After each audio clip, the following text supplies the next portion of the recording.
Good evening. Welcome to SEC Basketball Reaction. I'm your host, Chris Lee, joined by Blake Lovell. We're here to talk about the results of two SEC games. And Blake, we circled the NCAA tournament on our calendar. We live for it. You know, people take days off work. We count down the minutes. And sometimes it delivers, and then sometimes we get what we got today. What's that? What did we get today? Well, not a lot that was notable. We got Auburn winning a game and looking very lackluster in doing it, and Georgia never being in a game. And, to be honest, the rest of the basketball elsewhere wasn't a lot better. I think, I'm going to be a little more optimistic, okay? People have asked us. I was going to say, you're very pessimistic to start this stream. I thought there was some good basketball. I thought McNeese just taking it to Clemson. You had High Point giving Purdue all they could handle. You had some other stuff, but here's the thing I'm going to say up front. Yeah. I don't like that there wasn't a lot of pure chaos in the early portion today. You know why? Because that means the chaos is to come, and 4 SEC teams are about to tip off starting within the next 30 minutes here. So I don't like that idea. But yeah. Well, you stole my thunder. The point of the first round games that we had all circled is right upon us. We've got Wofford and Tennessee going here in a few minutes. We've got Arkansas and Kansas going at 6:10 Central, 6:25 Yale and Texas A&M, 6:35 Drake and Missouri, and not just good games, not just games, but I think 3 really good games. I think Tennessee will handle Wofford pretty easily. But I'm just saying, you like your buzzer beaters. And even the upset was the McNeese State one, and McNeese dominated that game. That being a 2-point game was completely misleading. We just look. It's a great event. We see great games. We didn't get that today. It's okay. We got 24 more first round games to go. Like I said, we got 24 more games to go in the first round, and then whatever comes Saturday, Sunday, and whatever. I'm just wanting a little bit more. That's all. Well, you're very, very upset, but I think that sometimes you don't have to root for the great games. You have to root for the great performances. And I thought we got a lot of great performances today from, the teams outside the SEC. So I want to award those teams because they have gotten off to a good start. Creighton looked great. We'll talk about that within the Auburn section here shortly. Again, McNeese looked great. I like to see that. BYU looked great. My Sweet 16 team in BYU looked fantastic. Houston looked great. But yeah, the 2 SEC teams, were probably not playing their best basketball. One's going to exit in Georgia, which I don't think that's surprising. I don't know that that's a game I ever really gave a second thought to. I just think that, as we said, Gonzaga was not your typical number 8 seed. But you better believe when that first 5 minutes of that game started, I sprinted to DraftKings to try to see if I could get a Sweet 16 or Elite 8 bet on Gonzaga. You know what, Chris? I couldn't because it had already been pulled at that point. When people saw the way the Zags started, there's no chance they're losing money on the idea that this team could go out and beat Houston maybe in the second round because I'm curious to see what that spread opens at between those two because, again, Houston looked fantastic too, but man, the Zags in Houston, second round game. Incredible. But let's start with Auburn because they're the number 1 overall seed. And I know it was not the most, glamorous portrait of the number 1 overall seed there in terms of how this game played out. They still won by 20. But they had to get to that 20 mark. You know why I do the stat every year? There's only been like 3 or 4 teams since like 1987 or something it is who have won their first round game by fewer than 15 points and went on to win the national championship. And so you had to keep that qualifier in there, that they had to win by at least 15. They did that, even though it wasn't pretty. But, it certainly wasn't. What did we say in the preview? We're like, here's the only thing we wanted to see from Auburn. We wanted to see them come out, set the tone early, have that edge to them and all that. Well, that's not what we got here. No. So we didn't get the one thing we asked for until they turned it on a bit later. But as they were talking about, if you wanted to start with, go to the positive side of this, Miles Kelly, if I'm Auburn, I'm petitioning to play every game in Rupp Arena the rest of this tournament. Like, just let me play every game here. They can play better. They're going to have to play better to beat Creighton. I think they'll rise to the occasion. They will play better than this, I think. But, yeah, it was probably not exactly what we wanted to see. It was not the focused type performance we said we wanted to see from Auburn in this game. This sums it up. It looked, I don't know if you call it uninspired, off. They just, they're usually playing around, playing to the crowd, all the stuff they do. There was none of that today. It was a very flat, unemotional performance. I guess it was the play at the end of the half where they got the scramble drill going, got on the floor, got the kick out for a three, was finally what got them some separation going. But, I mean, they were one bounce or two away from being in a tie game at half, which was not something I expected. But, look, I'm not going to judge them too harshly. I mean, they knew they were going to win. They played like they knew they were going to win. I think the effort reflected it, and you flip the page and move on. If Bruce Pearl needed any talking points, he got them in the first half. Yeah, I mean, he said after the game, I mean, look, he knows, he knows that they have to clean some things up. I don't think there's any question about that. I mean, it's just sort of, again, I think when you look at it, like you said, it's easy to come into this game and be like, all right, come on. Like, we're the number one overall seed. We can figure this out. And, I mean, I'll give you the quote right here from Justin Ferguson after the game on what he said. We didn't play our best, but I think Alabama State, had a lot to do with it. I give them a great deal of credit. But trust me, we can and we need to play a lot better. That sums it up. I mean, sure, don't just sit here and blame it all on Auburn. Alabama State came out trying to shock the world. We've seen a 16 seed do that before. Nothing wrong with giving them some credit here in this spot. But the second part of that, quote, they just have to play better. And I think that's kind of what it comes down to. And like we said, I think that's where the focus kind of thing comes in, where, now we were joking. It's like, I think we both picked Louisville in our bracket, but you know what? That's a game I really didn't give a second thought to. You know why? Because I never really gave a second thought to either team beating Auburn. And so I was like, I'm not just going to punt this game because I don't really care. But now it's like, sure, you look at the way Creighton played against Louisville, and, hey, I mean, it's a situation now where I think you're like, all right, yeah, Auburn didn't play, they went by 30 or whatever, but now you're talking about a team that all of a sudden is a number 9 seed with a coach that's had some success in this tournament. They went out and just took it to the team that a lot of people, the whole narrative, oh, man, can't believe Auburn's got to play Louisville and Lexington. Well, they're not going to play Louisville and Lexington because Louisville's heading back to Louisville.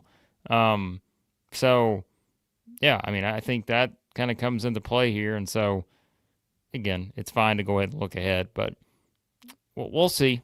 We'll see if this is just continuing the trend, and maybe we look up and Creighton wins and we're like, all right, maybe this team just somewhere along the way over the past 2 weeks, something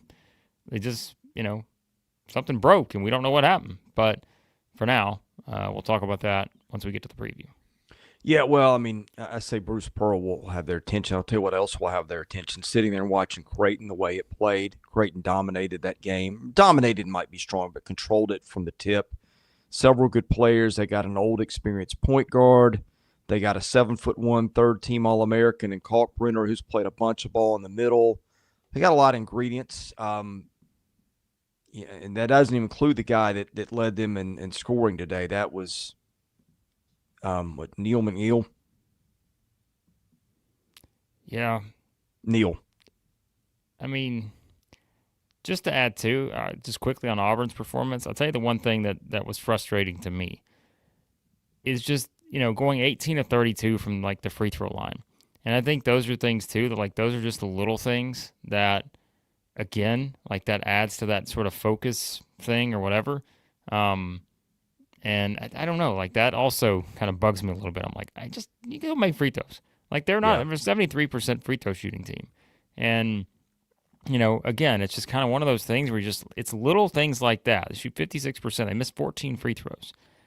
And I'm just looking up like, man, you got to clean this stuff up. And, like we said, you got to clean it up before Saturday. against that team. But yeah, so again, there's only so much we can say about this game, but we certainly find out whether Auburn is ready to sort of flex its muscle as the number 1 overall seed when they play Creighton coming up on Saturday.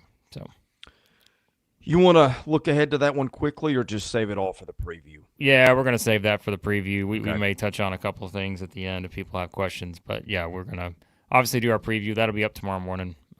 So we'll do our predictions and everything for that game, but we'll save the good stuff for them. But shout out to Red Car Guy. 8-0 so far in the bracket. Wow. How about that? Also, dishing out the knowledge to say Yale's going to beat A&M. Well, I better change my bracket quick, because if Red Car Guy's 8-0, I'm following his lead. I'm not going with A&M anymore. But did send in a $10 super chat as well. Yeah, McNeese Clemson had the upset written on it. McNeese lost at Bama, Mississippi State by a combined 11. Clemson coming off the heartbreaker against Louisville. Next up, he's calling it again, Yale versus A&M. So we'll see. Yeah, I mean, I feel like I said this morning, I was like, that region with Clemson, Purdue, High Point, and McNeese, there's going to be some weird combination. What do you know? I picked the wrong combination. I went Clemson, High Point, and it's Purdue, McNeese. So, yeah, Big Baller Brett also 8 for 8 on the bracket. So I'm glad you guys still care about your bracket, because after Creighton beat Louisville, I said, to hell with this thing. I'm out of here on the bracket. I'm done with it. I don't want to look at it anymore. So our guy Max Barr, I think, is doing pretty well in his bracket. Yeah. We'll see. Yeah. We'll catch up with it tonight and see how it goes. Yeah. Georgia. Well, when you fall behind 27-3 and your best player gets poked in the eye by his teammate, not easy to recover from. But, I mean, and the Georgia jokes are going to be there. I get it. I mean, the thing that we circle with them all year, that their guard play was maybe just good, not great, kind of caught up with them. Nolan Hickman was hitting shots. They've just got experienced dudes everywhere. Graham Ike was really good today. They just look kind of overmatched. And I think they had, 7 turnovers when they had 3 points, something like that. Yeah, I mean, if you had to guess the program that had been there to a bunch of these and the one that hadn't been in a minute, that wouldn't have been hard. Yeah, I think from the beginning we're like, it's just a bad matchup. Like, I know this isn't the Zags team, like we said, of recent years when you look at it statistically, but, I mean, that's the thing, right? And I know I've already seen people like, oh, look at the SEC. Like, Auburn's not playing well. Georgia and Texas lost. Like, Georgia and Texas were they were bubble teams 2 weeks, heading into the finale of the regular season. Like, they were just teams that we didn't think were going to get in. And they still, made a push to get in. Georgia gets a 9 seed because they played well. But, overall, this was not a great matchup. Like, it was just one that I think, again, you sort of look at what Georgia could do and some of the things that they had struggled with, and you're like, all right, if this Zags team sort of, they do what they do, it's going to be a problem. And like you said, nothing else matters outside of you just can't get down 27-3. Like, you just can't do that in an NCAA tournament game. I don't care who you're playing. And so, yeah, I mean, the worst possible start, and when you're trying to sort of, Chris, jump shoot your way out back into the game for a team that it's just not their best strength, I think that was always going to be an issue. So, yeah, I mean, look, still a good year for Georgia. When the last time Georgia was in the tournament was it 16-ish? Yeah, they were the last. So Georgia was the last remaining team, I guess, from whatever, 16, 15, 14, whatever year it was, that had not made the tournament. Every other SEC team had made the tournament since then. And so they were the last one. Sure enough, they got here, but yeah, it was not something. So Mike White's second year there? What is it? He's been there 2 or 3 years. I can't keep up. I can't either. But I mean, point is, okay, and I get we always have the discussion Georgia should win more in basketball than it does because of the talent in Atlanta. But the bottom line is nobody's cracked that code. You had Tom Crean, who won a bunch of titles and in a bunch of games at Indiana. He couldn't do it. I think you have to be pretty happy with where you are, even after that today. Yeah, I mean, as always, it's just going to depend on what the roster looks like, what can you do with the roster heading into next year, and I mean that's what it all comes down to. I mean, it used to be a lot easier just to say, all right, well, hey, we know exactly who's going to be on the roster next year. We can start to look ahead. Now it's like we have no idea because it just changes every single off season. So it's hard to know, what you can expect. But again, I mean, Mike White he took over a mess there and got him to the NCAA tournament in 3 years. I think that's certainly progress, especially in a league like this where, again, you're trying to battle with the giants here. And I think, yeah, so it's a big step in the right direction. Now you just try to see if you can, take it a step further and be one of these teams that's rising up the SEC standings a bit. So, yeah, I mean, a disappointing performance, but really it's just like, if you get down 10 instead of 24 in the first whatever, it's just like it just completely changes the landscape of the game. Doesn't mean they win, but about the worst start you could ask for, and can't beat the Zags like that. The league also got a visit from an old friend. Caleb Battle was really good for Gonzaga too today. Yeah, he wasn't bad. Yeah. I mean, that's just, yeah. I mean, that's sort of the story of this thing, right? I think in the end, like the Zags, as we said, were going to be a team that if you saw them on that 8 line or something like that, whether they're playing an SEC team or not, we were like, are they going to get a 7? Are they going to get an 8? I think a lot of us thought they were going to move up to a 7 after the way they finished the season, but they wound up staying in an 8, which would kind of been the projection for them. And so, yeah, I mean, listen, as well as Houston played, you think Houston's sitting there right now excited about the idea they're about to play a team that's only 6 spots lower than them in KenPom in the Zags in the second round? I mean, especially after they look like that? I don't think so. Yeah, I mean, what was the final count on teams that were either like top 15 in KenPom or top 15 in the preseason of the AP poll? I mean, it was like 5 or 6, wasn't it? On those 7, 8, 9 lines. Yeah. Yeah, I mean, that's probably about right. So, I mean, yeah. Okay, we got Kansas, Zags, UConn, who else? Yeah. I mean, Baylor was in the top 10 preseason. Was Creighton in there? They might have been top 25. And, of course, they don't have Pop Isaacs. So, but point is, and it's what we've said from the beginning. It's an unusual number of teams in that range. So, and as we always point out, we love the 1 seeds, but that's the thing that's got a chance to make it super interesting. Yeah, that's what we said this morning. Like, we've just never been more confused, seemingly, by the 7, 8, 9, 10 lines. Like, I just feel like you got a lot of high potential teams in there. So, yeah. So that's the thing, right? Yeah. So we'll see about Georgia heading into the off season. Of course, we'll have transfers and all this kind of stuff to talk about. But yeah, the Dogs are ousted, and then there were 11 left in the SEC. 1 has advanced to the second round. We wait to see who else is going to advance. Again, we've got quite a slate of games. Of course, you guys know Tennessee just tipped off several minutes ago. They're about 8 minutes into that first half there. Kansas, Arkansas going to tip soon in the next few minutes.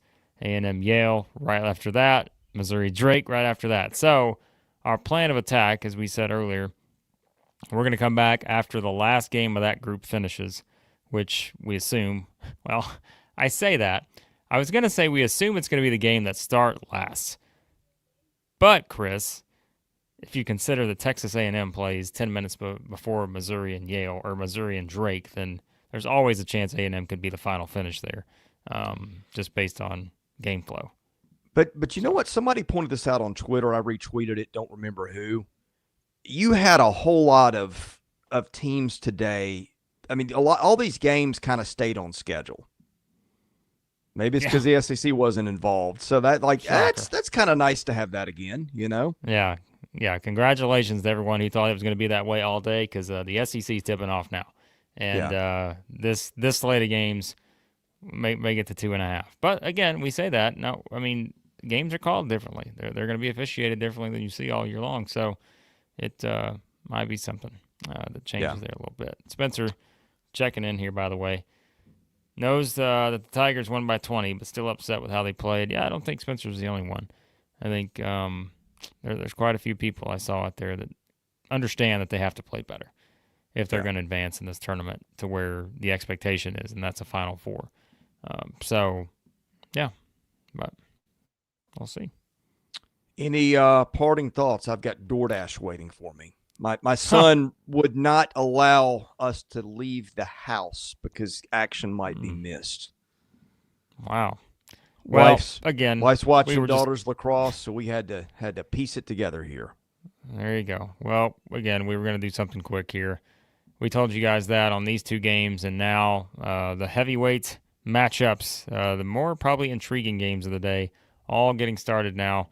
So we will be back after, again, the final of that: Tennessee, Wofford, Kansas, Arkansas, A&M, Yale, Missouri, Drake. So tonight's show will be a probably lengthy one as we look at all 4 of those games to wrap up the SEC portion of the first round Thursday. So turn on your notifications, all that good stuff. And yes, we will be back probably in about 2.5 hours or so to talk about these 4 games that are getting underway. So, well, thanks for watching. As Blake said, we will be back. Looking forward to that. Some great ones ahead tonight. Can't wait to see what happens. Hope you guys will join along with us. For Blake Lovell, I'm Chris Lee. God bless you. Have a great night.